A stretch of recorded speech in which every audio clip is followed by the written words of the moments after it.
Excellent, Jan. On YouTube. Oh my goodness. Wave to the viewers. We got Pat on YouTube too. Are you serious? Oh yeah. He was helping me put the fan up and things like that. That's funny. We got him on the YouTube. In fact, I'm And about. you can edit all this, right? Oh yeah. Okay, so what I was So you gonna don't have say- to worry about it. Okay, what I was going I to will edit. say was And anything if you say a bad word or something, I might edit it out. would do such. If you call me some bad name, if you drop an F-bomb on me or something like that. Well, not my style around my dad. I'm not going to say I've never said it before, but okay. All the time. Oh.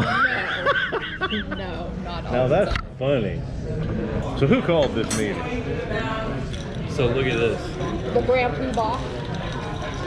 Lou told me on the phone they were going to give us a $20 discount or something, but I couldn't really understand what she said. And they actually did give us $20 off Off the what? the price of the carpet. Oh yeah, I noticed that. $20. Because I had a different number in there to start with. Right. And by then, the way, then it came through less. I went and saw it last night. Yay! What do you think? I think it looks really good. You mean it looked better than we started? A lot. All right. Now, I've got an incredible deal for you. Okay. So Flippin houses with Glenn Doll. I want to remind that we started out with two scenarios. A, the property sells. In other words, the flip. Right.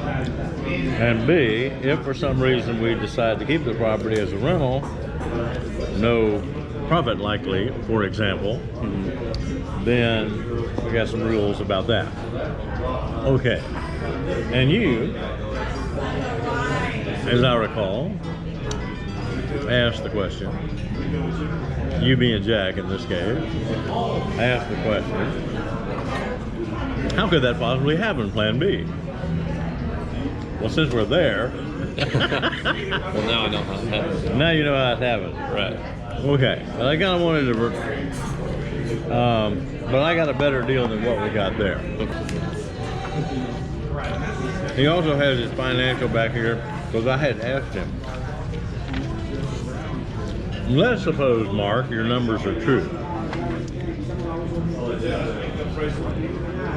And I have no reason to suspect that they're not true. Then let's suppose then that the actual sales price is $280,000. And I asked him, I said, can I know what the seller closing cost would be approximately if we sell it for $280,000? That's where this came from.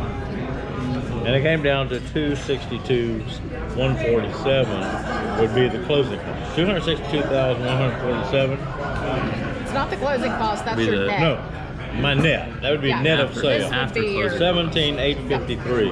Right. 17,853 would be the closing cost, of which Mark and the other agent on the other side of the transaction would have $10,800. So that's where we have that. So, say that again. They would split it. Oh, it's 16.8, Daddy. huh? It's 16,800. Oh, 16. 6%. Okay. Whatever It it still is. totals the 17 figure. Okay, so that brings us to our financial. We get to walk away with $262,147. After spending. After spending $262,896.79 so far, and I owe Ruth another $3,000. And by the way, she's going to be headed out there in about an hour. Okay. She's been in the morning on her other two projects that she has going on, basically getting her crew working. So anyway, the bottom line is, we on this deal, we would lose about $700. The real good news is I wouldn't charge you $350 out of that. That was a joke. It's It was really- just a little humor. Just a little humor. All risk is on Granddaughter. All right. So back to our flipping houses with Granddaughter. Scenario A is not going to work. Right. Which is if the property sells, if we flip it, if we do a flip, the property sells. And then we take our profit. Well, that's not going to happen because there would be no profit. Right. There'd only be a profit if you sold it without an agent. Yeah. But then we're doing all that, you know, and you got access to the MLS and all kinds of Right. other things No, I get it. that Mark has that we don't have and we don't want to fool with. Therefore, we're in Plan B. And Plan B is, Rental. I'm sorry, A rental Rental. scenario. a rental scenario.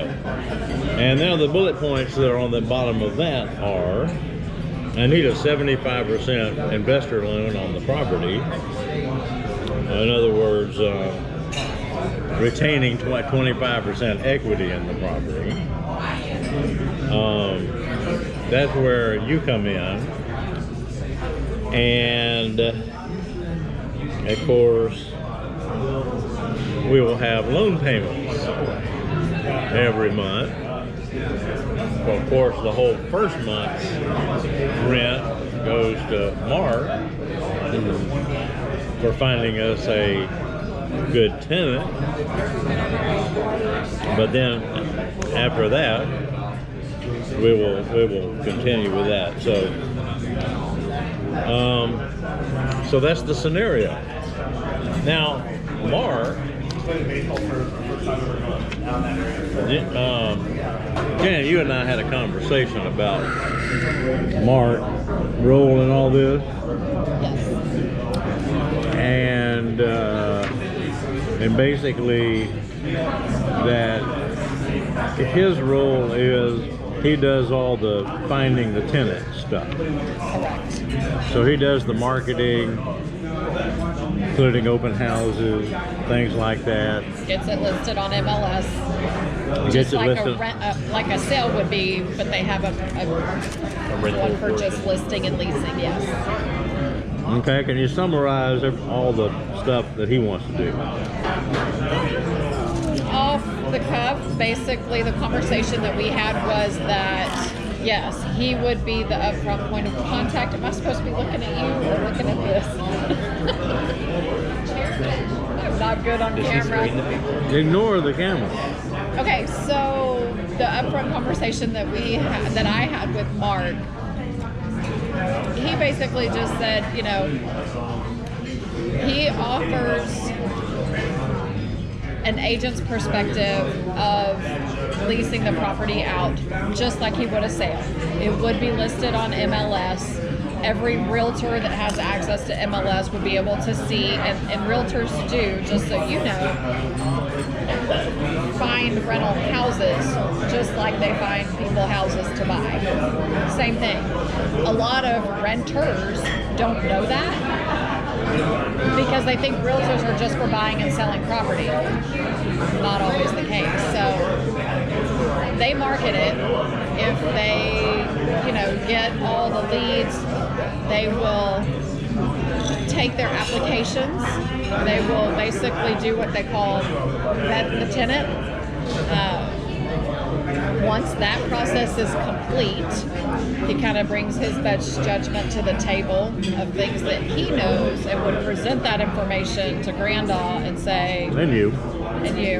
and say, here's these tenants, they've been vetted, which one would you like to pick, basically? Right. And the ultimate decision of who rents it is up to y'all. And He did also go in to explain that he would go so far as to prepare the lease agreement because there are tract forms. I've told you about tract before. There's tract forms that are out there to where holes can't be punched in it. You know what I mean? Yeah, there's some. They're pretty solid. There's addendums, there's information about pets, there's, you know, all kinds of things, but he would take care of that entire process. I'm sure there would be a list of questions that he would need to ask y'all. Once the lease is prepared and executed by all parties and the first month's rent is collected, he's finished. Right. So So he just gets the first month's rent, and that's what he gets out of that? yes, that is his payment. So whatever, if y'all agree to lease it for $1,800, he gets $1,800. If you agree to lease it for $2,000, he gets $2,000. I had a person call me yesterday, and they asked what the rent was, and I said 1950. So I don't, because that's what Mark said. That Sounds like a good number. So I just said that because of what we put into it. They're going to hire in number. Yep. I think that's great. Yeah. And so once he is finished, and he did, because I asked him about the property management aspect. Once he's finished and that's done, he's out. He said if you need recommendations for management companies, he could provide them. He's got a handful of people that he recommends for that. And that person basically is the one that is responsible for collecting rent, making sure it gets to grand off, being the person that's on call if the water heater breaks in the middle of the night. And it's Keeps not us from getting calls that at 2 o'clock in the morning. it's not that person has to go and show up, but they have to have a company on call that they could get out there quickly. Right. And obviously they use their best judgment. Is it an emergency or is it something that can take a day or two? But with a landlord, that's part of the deal, is the landlord is responsible for making sure that repairs that are required or necessary get done. The management companies typically take anywhere from 8 to 12% of the monthly rent. He said a good average is 10, and he knows most of his are 10. So, Rough and cheap for all that. well, if it's $2,000 a month in rent, then it's $200 a month. But you got to also look at it from the standpoint of, more than likely, if you have a good tenant, there's going to be months you never hear from them. That's the goal. That is the goal. Thank you for serving me first. I'm the most important one here. Just kidding. Just kidding. Thank you. The rent comes in, I'll pay all the monthly expenses on the property first, including the mortgage. And then if insufficient, I'll cover the difference. And the amount will be added to the balance owed to me. This is our scenario number one under this rental situation. Okay, so whatever's left, we're going to divide it into 3 parts. 1/3 goes toward reimbursing the balance owed to me. Right. And that 1/3 will cease to exist when the balance owed to me no longer exists. And 1/3 comes to me as profit. And then 1/3 would go to you, Jack, for all your fine work on the property. So, in other words, Thank you. let's say after I make the mortgage payment, there's $300 left over. So that means 100 goes toward reimbursing me, 100 comes to me as profit, and 100 goes to you. Okay. Now, behind door number 2 might be I'll turn this around now, might be a better deal. Okay.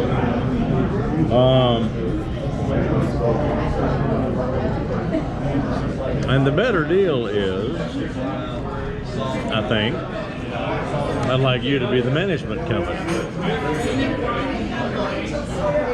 And basically, after Mark gets done getting us a good tenant in there, hopefully we never hear from that tenant again until it's time to renegotiate the lease. And you get 10% of the rent. right off the top. Which, if it's $2,000 a month rent, that's $200 for you Right. every month coming in on the first house. Imagine if we had 10 of those. Right.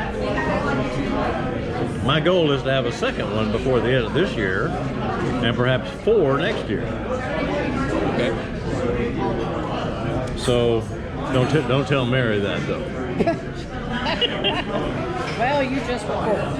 Well, I just did. Out. I'll edit that out. Okay. So basically, the tenant deals with you. Right. You're the management company. And you deal with them.